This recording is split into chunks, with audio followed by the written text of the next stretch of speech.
have George Freeman, who is the MP for Mid-Norfolk from 2010. He's the current Parliamentary Under-Secretary of State for Science, Research and Innovation. He was the Minister of State for Transport for a very brief time. He's also the founder of the Big Tent Festival of Ideas Festival, so this is his party, so we should be extra nice to him. We've got Vince Cable on my right here. He was an MP from 1997 to 2019 with a little gap in 2015. And he's a working class grammar school boy who went to Cambridge. What were you thinking? The Ideas Global Station there. And from 2010, he was the business secretary in the coalition government and the leader of the Liberal Democrats from 2017 to 2019. A role he passed up in 2007, 10 years earlier, because he feared ageism, according to him.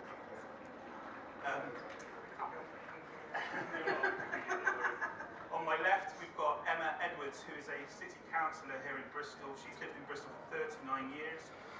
She joined the Green Party in 2015 and became the city councillor for Bishopston and Ashton Down in 2021, last year.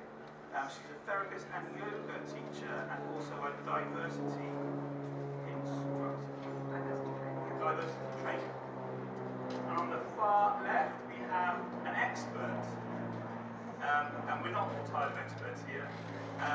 This is Professor Valeska Ting. She is a research director for the Faculty of Engineering and a net zero champion for the GW4 consortium of universities, which is basically Cardiff, Bristol and Bath. Her own research is into the development and testing of new materials for hydrogen storage, which I think is the future, isn't it? Yeah. Right. So let's crack on.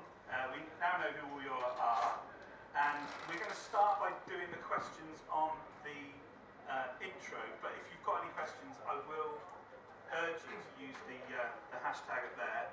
The first question, and I'll start with you, George, if that's okay. What is the future for transport in the UK if we are to meet net zero targets? Thanks. Let's crack on, because we've got 40 minutes to answer the questions.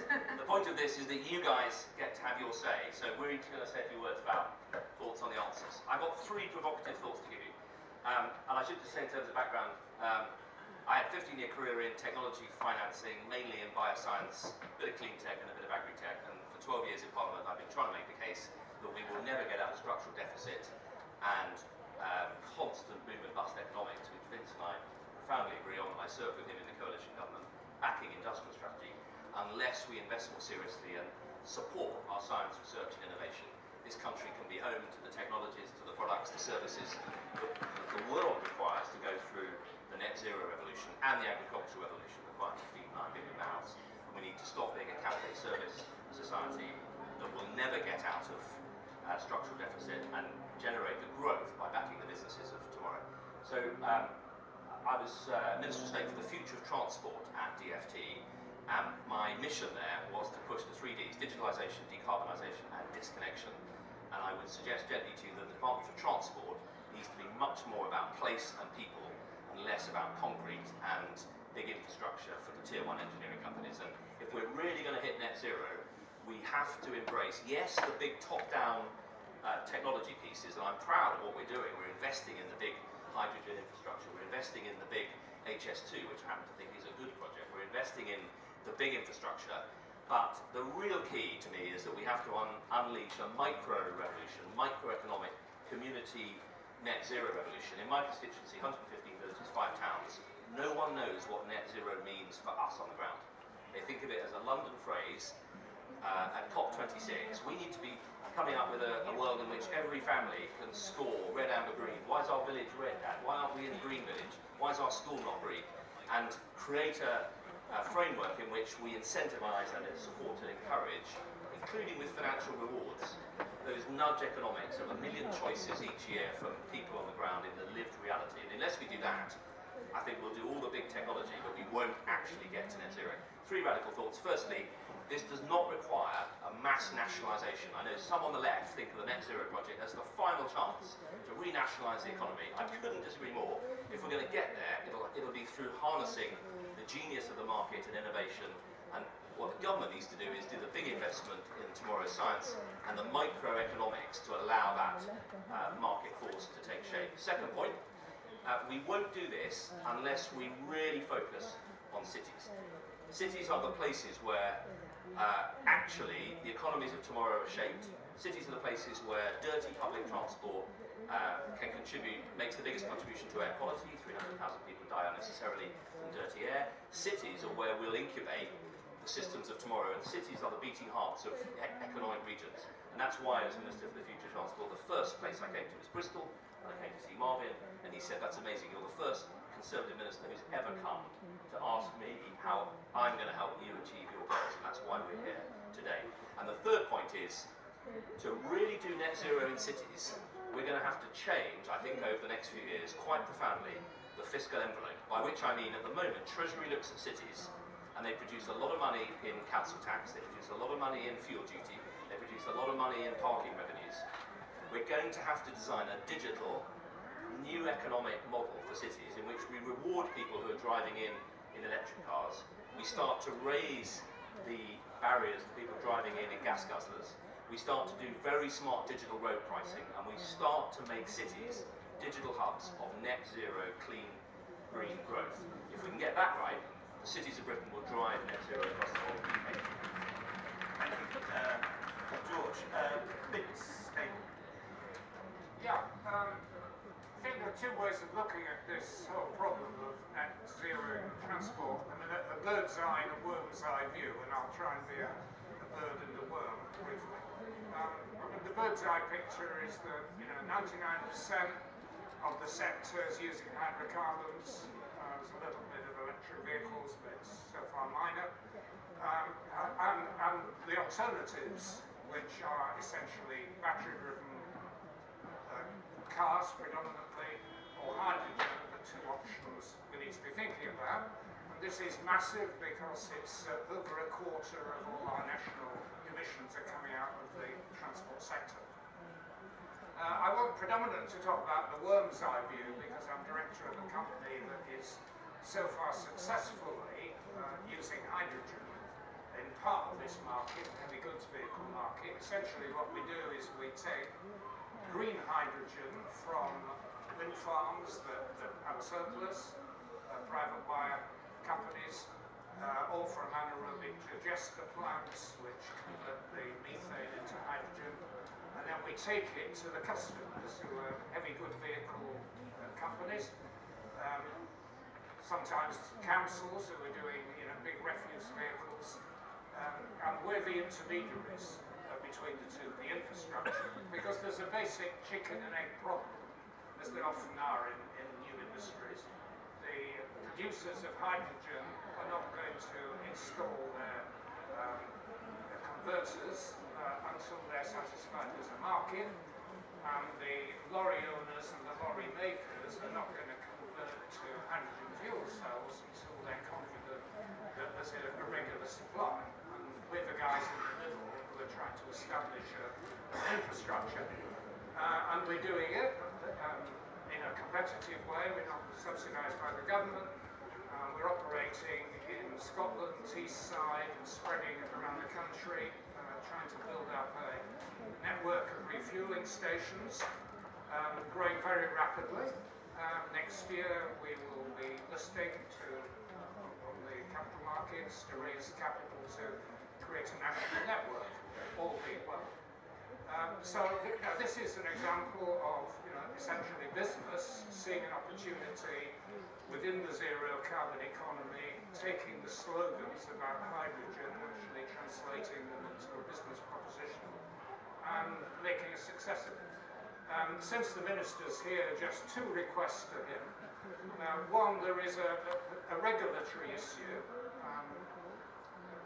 Hydrogen combustion engines are not classified as zero carbon because of an expectation that there are kind of NOx emissions, and you can deal with that with an additive called AdBlue, which I understand from George is made in Ukraine, and if that regulation could be changed, that would give a whole new opening to hydrogen. And the second is public education. You know, some people are afraid of hydrogen. They read a book about the blowing up of the Hindenburg almost a century ago, and they think it's dangerous. Well, of course, like a lot of other things, it's potentially dangerous, but there are now very strong and very clear safety regulations. There are new materials like Kevlar for lining the tanks, and certainly the people in the industry we're working with, this is sort of 100% safe fuel, but people have their apprehensions, and we need government to help in disseminating any myths that this is some dangerous alternative. But if we can do those things, a whole new market is opening up. Heavy goods vehicles, buses on long trips, not necessarily around cities, maybe even light vans that have to do a lot of transport.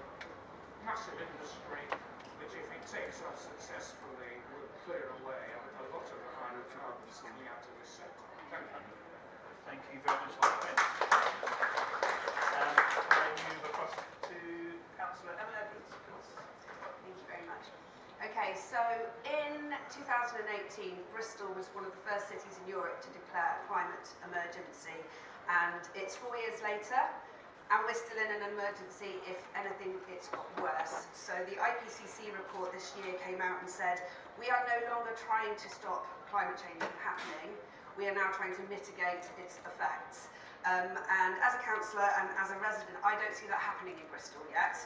And we've really got to get a crack on, basically. And this has got to take a carrot and stick approach. I love hearing about all green technologies and what's going on in the academic sector and in the business sector. But that doesn't help us right now. We've got to think about what we can do for people in Bristol, in every city at the moment. And there are solutions there. So the carrot and stick approach, we need to get this revenue. So things like workplace parking levies, the clean air zone, congestion charges, parking charges.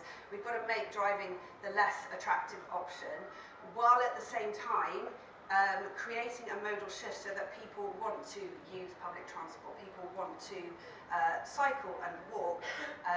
We've got illegal levels of pollution in Bristol still, even though everybody here thinks it's a green city, they're environmental, they want to make really good choices.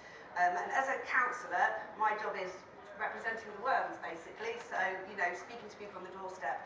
And people want to cycle, you know, they want to walk, they want to take their kids to school, but they don't feel safe. They don't feel safe cycling in the city yet. So we need to really, really invest in active travel. We need to invest in public transport, and I do think that it involves getting the public transport back under public ownership eventually. So this workplace parking levy, I think, is a real key aspect to this. So the workplace parking levy, what that would do would put that cost onto businesses, larger businesses, that would charge companies to have more than 12 car parking spaces. So it would put that onus on them to make that change and encourage people to cycle more and to take public transport. And then we could invest that money in mass transit and future technologies. So to give you an example, Nottingham introduced a workplace parking levy in 2012, and they invested that in a tram system. If we had done the same thing here in Bristol in 2012, we would have raised £100 million so far to invest in public transport. So this is what I think we need to be getting on with right now. And we also need to be looking at this modal shift in terms of how the city itself is designed. So the city is growing, we are regenerating, we are planning all the time. And there's this concept that is coming to light around the world of the 15-minute city. And this isn't a new thing. This is something that they were thinking about in the 60s when they were building new towns. And it's a really simple concept, which is you can get everything you need essential for life, so your essential foods and goods, services, within a 15-minute walk of your house. You can access the rest of your city within 15 minutes on public transport or through active travel. And so I would really like to see that principle applied to all of our planning in Bristol, to make the city more livable, to make it more green, and to make it an easier place to live in. Thank you.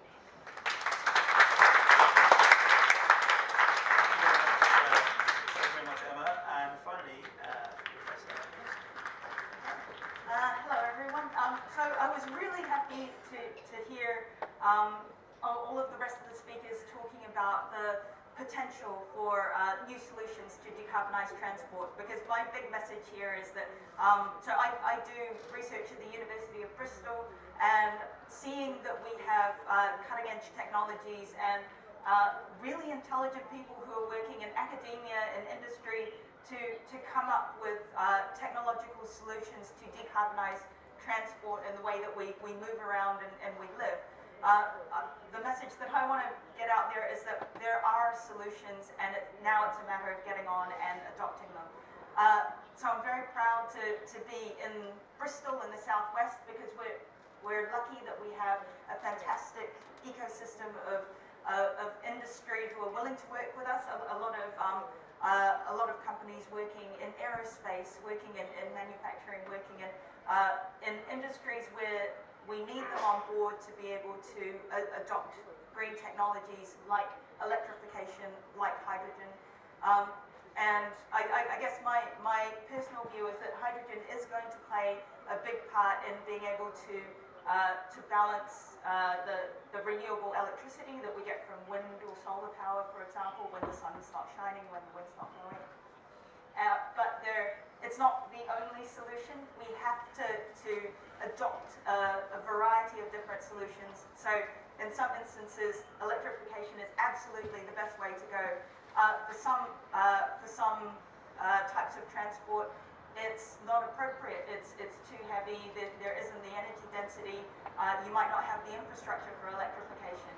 And so having a mix of different technological solutions that we are willing to adopt where it's appropriate, and being flexible about how we do that, I think that's an important message to take away. Another thing that I want to stress is that it is a multifaceted problem, and so when we're thinking about decarbonisation, we have the technology side, we need industry on board, but we also need public acceptance. So when Vince was talking about the preconceptions with the flammability and the safety aspects of hydrogen, for example, one of my favourite examples to counter this is the research that's been done, for example, at the University of Ulster, or you can see examples on YouTube where they've taken hydrogen cars and run them into walls, or shot them with machine guns, and to test how safe they are, because there are a lot of safety developments that are put on board to make these technologies usable and safe.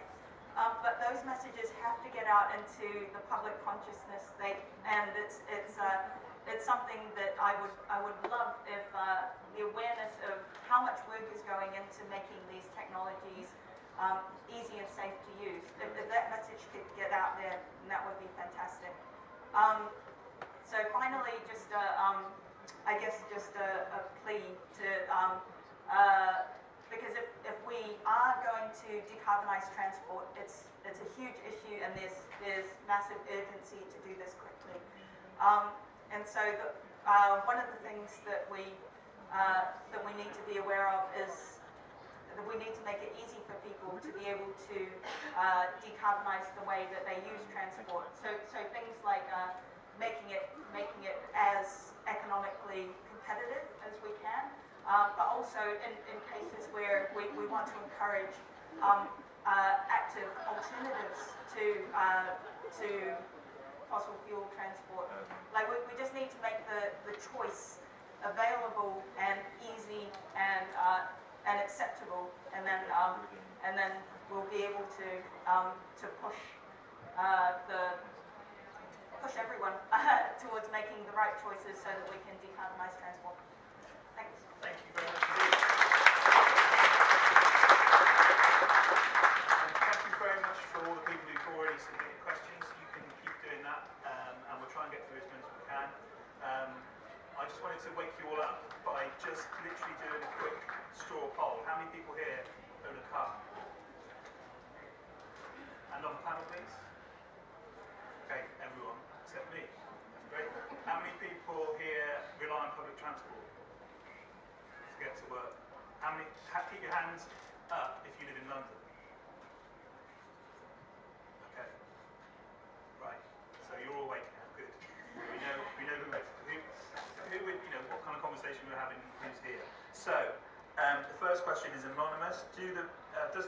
citizen understand the concept of a carbon footprint?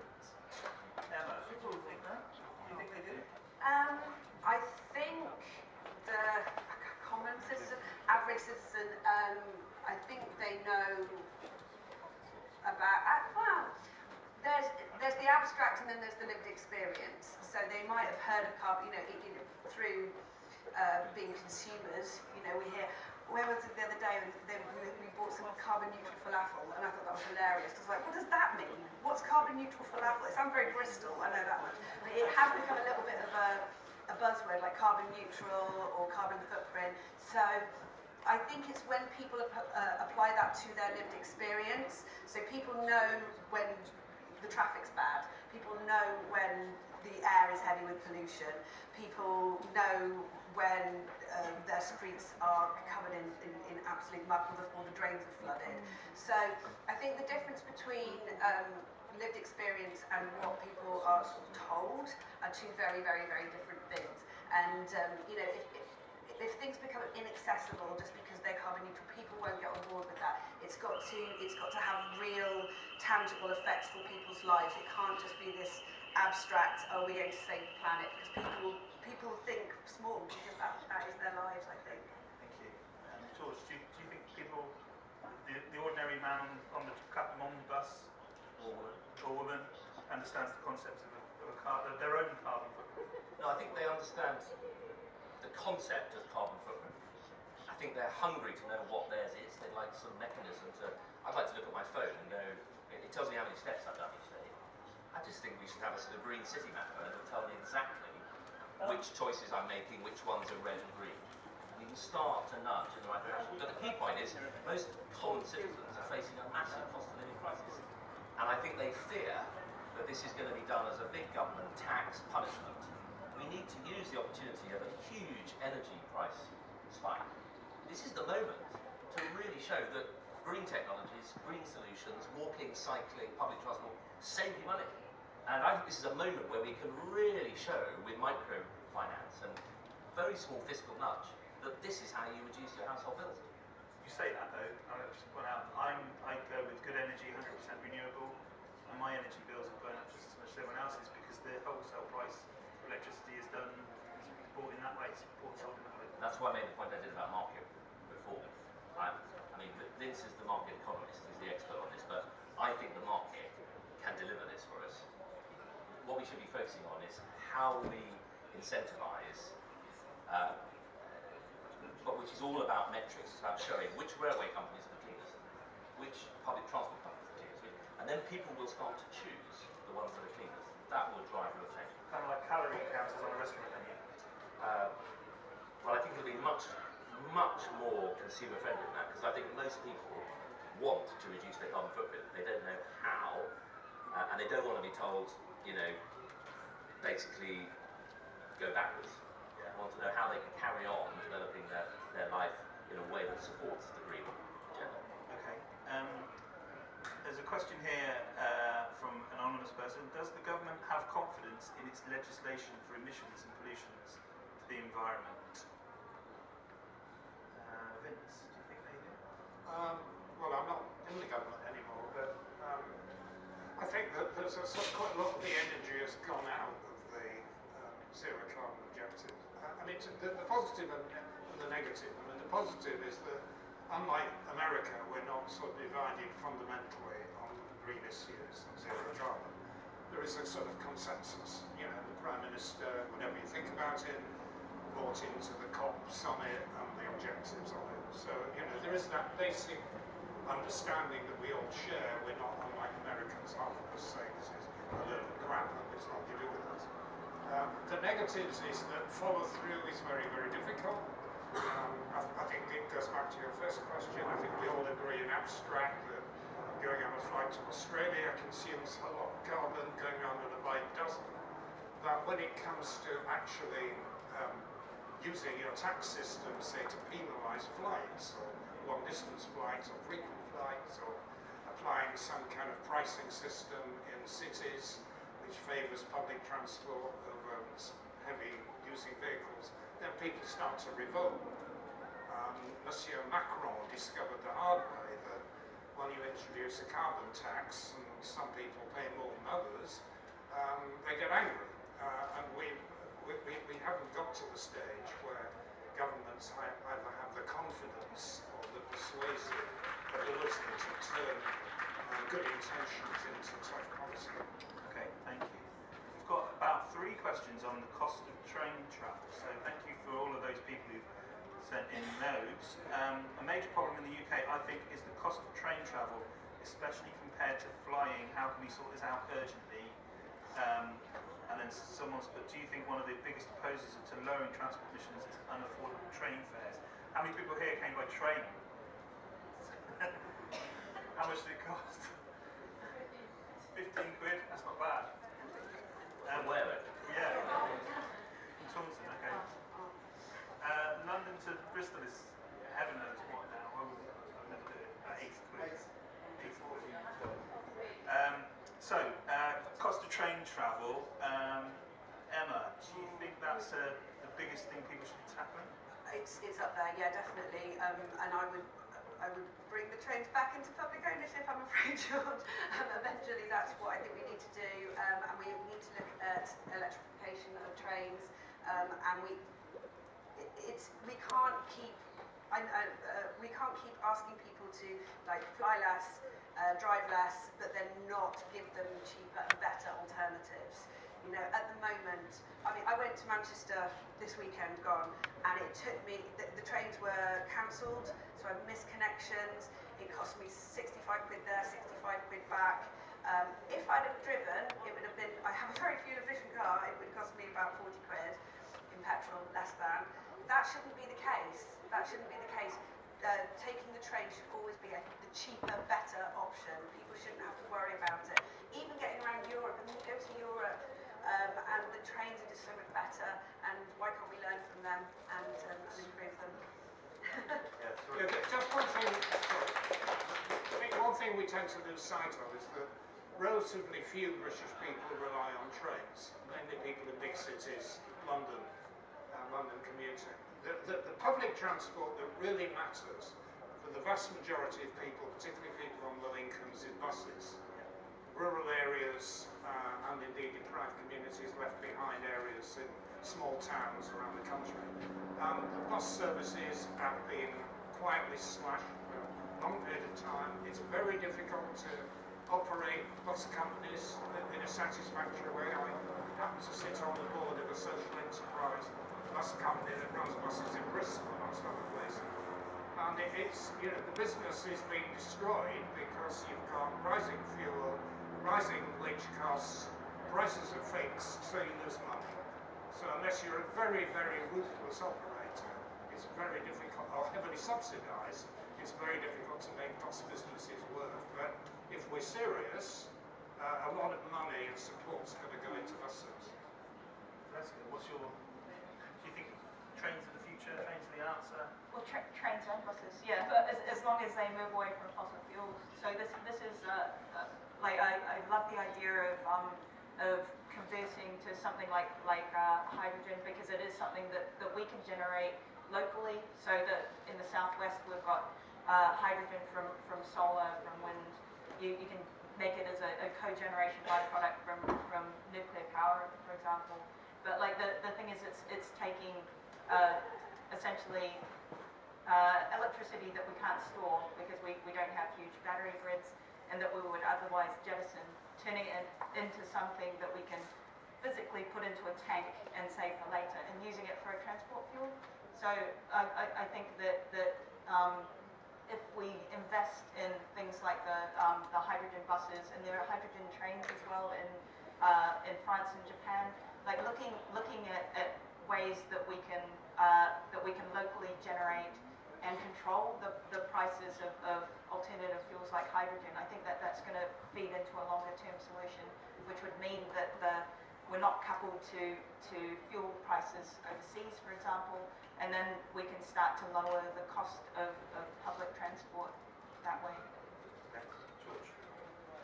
Yeah, so if we're going to get net zero transport, we're going to have to deal with the micro, the medium and the macro scale. So locally in cities, we need much more cycling, much more walking, and not least because it's healthy for us. That's how we'll also avoid being obese and having the cardiovascular and metabolic disease type on. So then a little bigger geography, it's buses.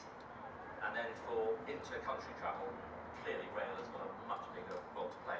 But I do think, just on buses, second point, successive governments for 50 years have treated the buses like a sort of shabby, dirty, very low aspiration, sort of benefits claimant sort of communication, sort of mobile system that is heavily subsidised, grotty old diesel buses.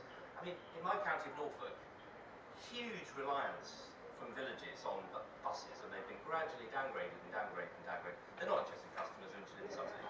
They don't mind running an empty old diesel bus up and down, they get a grant from the county council. It's hopeless. So I am quite proud that we have really started to invest and shake up the bus system. I wouldn't nationalise it. I would use fiscal incentives to say to cities and towns, if you can reduce your carbon footprint, we'll give you money. And guess what? I'd probably go and start a bus company, because that's the way that you get people out of cars. People want to do it. And one of the things we're doing is digital, bus responsive digital services. So people in Norfolk, we've got a pilot in Norfolk, you log on the night before, 6 o'clock, and say, I want to go from Swaffham to Norwich sometime between 10 and 11 tomorrow. A lot of people, there are peaks and troughs, and then you run off the back of a computer that takes a nanosecond to go, there are 400 people who need to get from Swaffham to Norwich in the morning. We'll have 5 buses come between. It's not difficult, this stuff. But if we just run it as a subsidy to operators on a very marginal, that's all we're going to get. So we need to really shake it up. And on rail, I just deeply disagree that going back to British Rail is the way to create this revolution of net zero, green, empowered citizen transport. There is a huge problem. So I think the train services are run much better. They're actually run much better. But I think we should be subsidising them all. And I think the subsidies should be linked to their embracing of green technologies. I'd like to score all the railway companies on how green they are in terms of metrics, the science of their supply chain, and start to reward them for going greener. That's the way you'd harness the market. And thirdly, I would create regional railway companies. I've been a campaign for 10 years. You could do one in East Anglia and the South West easily. I'd give them a 20-year franchise. I'd let them reintegrate track and train. I'd give them compulsory purchase powers to buy up the land around stations, create little 5G business hubs and own the property, and I'd let the season ticket holders have a share in it. I'd harness people's aspiration for green transport in enlightened corporate ventures that are ambitious. If you go back to British Rail, I think you'll end up going backwards. You will not have a progressive, advanced, green, smart, consumer-facing service. Okay. Nick Struggle, thank you for your question. I take issue with the genius of the market quote. The market is a proven idiot. Just look at the state of the planet. What different approaches would you consider? We've just heard a really interesting idea about the regional rail thing. That's a fascinating concept. Vince, what other different approaches would you consider other than is the market going to be able to make us go to net zero? Of course it isn't. But it's part of the solution. You know, markets combined with municipal, community, national investment. I mean, you've got to have a combination of the two. I mean, I've just written this book about China, which is run by the Communist Party. But actually a large part of its economy runs on market principles, but where you need to have the state intervenes. And until the present guy, it was all done in a very non-ideological, practical way. And they've now realised, you know, pollution is a problem, massive problem. So you need state intervention, you need taxes, subsidies, whatever, to deal with that. So, you know, markets are not the solution, they're part of the solution, together with public involvement. And just as following up what George said a few minutes ago, the whole debate is so ideologically silly in a way. I mean, few people, I suspect, in this audience are aware that we already have a nationalised rail infrastructure. I mean, it's happened by accident. George Osborne nationalised the rail system one night quietly. He didn't want to run up to it, so he kept quiet about it. The Labour Party didn't want to give the government credit for having nationalised it, so it kept quiet about it. So very few people realised that Network Rail moved from being a private enterprise to being a nationalised enterprise. But, you know, it was a sensible, pragmatic thing to do at the time. But the trouble is, we use this jargon about, you know, the evils of markets or the wonders of markets in a very ideological way. In the real world, you need a combination of things. Okay, thank you. Before I move on, the gentleman here just wants to, if you can make it a question. Yeah, absolutely. I'm the district from the West Superman. I'm doing 20 miles about the A370, where a huge number of commuters come from. If the parking ride in Bristol, you are legally obliged to park there and get on a bus. You should get transport interchange, you can get on a bike. And if people who commute up there, because you automatically remember their electricity, you can identify all the people commuting and then invite them and say, look, if we ran buses every 10 minutes, consider a modal shift and also have secure cycle parking and then so people can cycle a couple of miles to a local point and then get on the bus. Because if buses are much more frequent, we like to use them and we can have greener buses and less to be more efficient, I suggest, is actually having less private cars on the road. Because if they're electric private cars, there's no congestion. Okay, thank you. This your point there moves on to segues nicely into the couple of questions we've had here, moving this on about active transport, should George Ferguson is here, or maybe he's his question. Hi George. Shouldn't we put more emphasis on rewarding people who walk, cycle or bus than rewarding those who drive for driving electrical hydrogen vehicles which aren't net zero? Emma Edwards, what do you and then there's another question, sorry to there's another question about can't find it now. Yeah. So walking and cycling, shouldn't we be concentrating on that? I think yes. I mean, obviously, it's not going to be suitable for everybody. There's always going to be people who, due to disability or age or whatever, can't use active travel, and that's why we clear the roads and we have the public transport as well.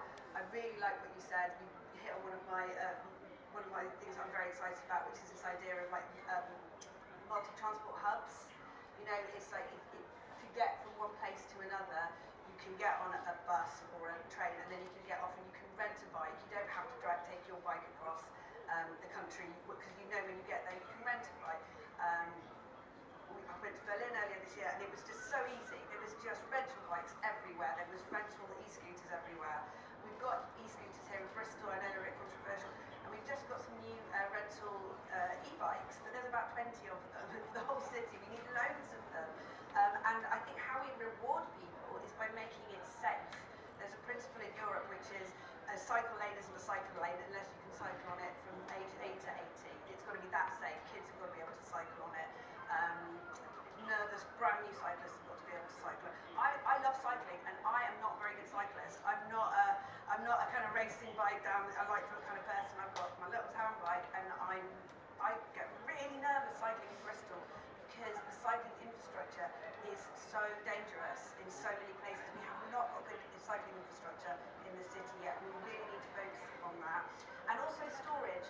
So this is something at the moment, and I know there is this £500,000 that's been wanted to look at a plan of cycle hangers. I think it should actually go towards cycle hangers. But in Bristol we have a lot of people live in Victorian terrace houses. They would love to buy an e-cargo bike, but they haven't got anywhere to store it. It's ironically safer to have a car against being stolen than it is to have an e-cargo bike. That's how it should be. We should have to provide bike storage for people so that we can minimise the things that have to travel. Thank you, Emma. Thank you. Can I just go to Valeska? George's question, I'll read it again. Shouldn't we put more emphasis on rewarding people who walk, cycle or bus than rewarding those for driving electric cars or hydrogen vehicles which aren't net zero? Now, you talked about it before. As the expert here, what is, in terms of net zero and hydrogen and electric cars, how does that, why is George saying that? Well, I can see that there are, it depends for hydrogen cars, for example, it depends where you get the hydrogen from. For electric vehicles, there might be critical elements that you need to create those vehicles.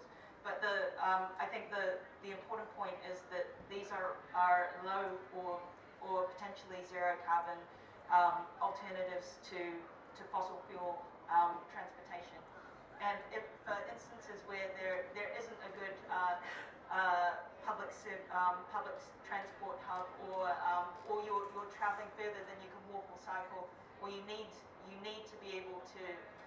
a train, a car, or a plane.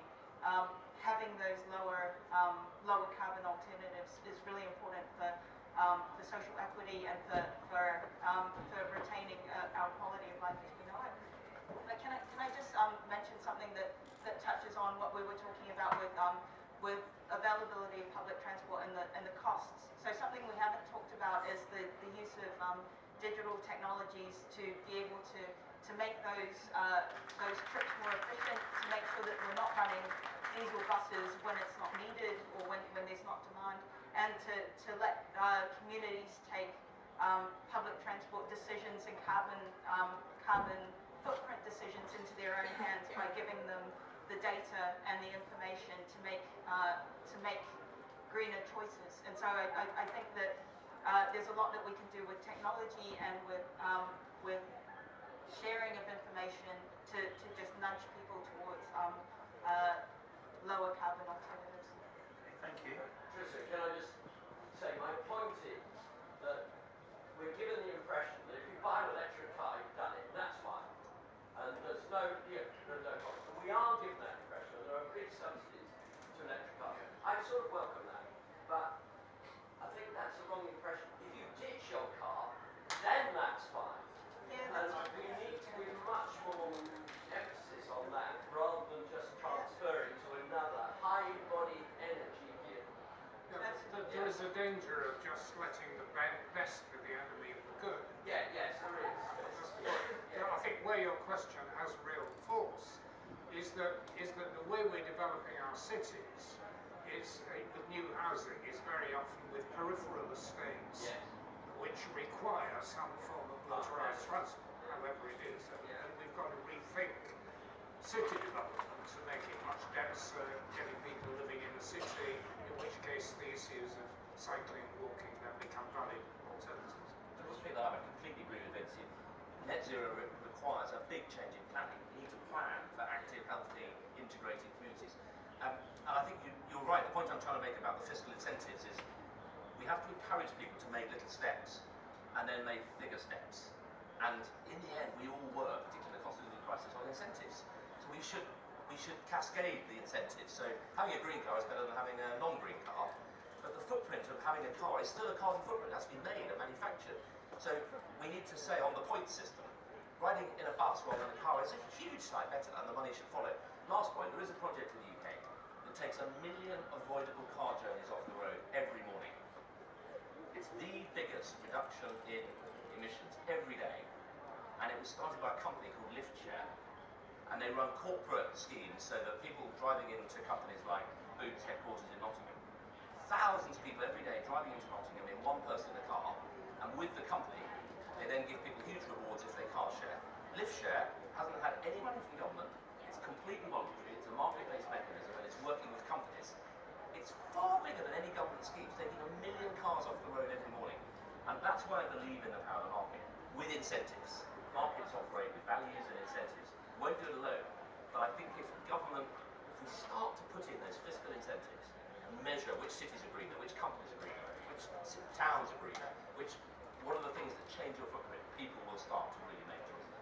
Okay. I think equity is a really important thing to look at here, and the idea of having a fiscal incentive to have an electric car is out of the realms of a lot of people's budgets, let alone an electric car. You know, people rely on buses, people rely, the bike is a really equitable way of getting around the city, but at the moment the infrastructure isn't equitable, and that's what we have to look at. So, where it's very nice to think about, swapping your car for an electric car or making, a train journey over a bus journey or whatever, taking it right down to every member of society, every sort of economic level, you've got to look at that equity, and that's why I think the way we actually structure our cities has got to be more equitable so that people aren't sort of stuck out in estates far away from the town centre and they can't even afford to get the bus into town. It shouldn't be that way.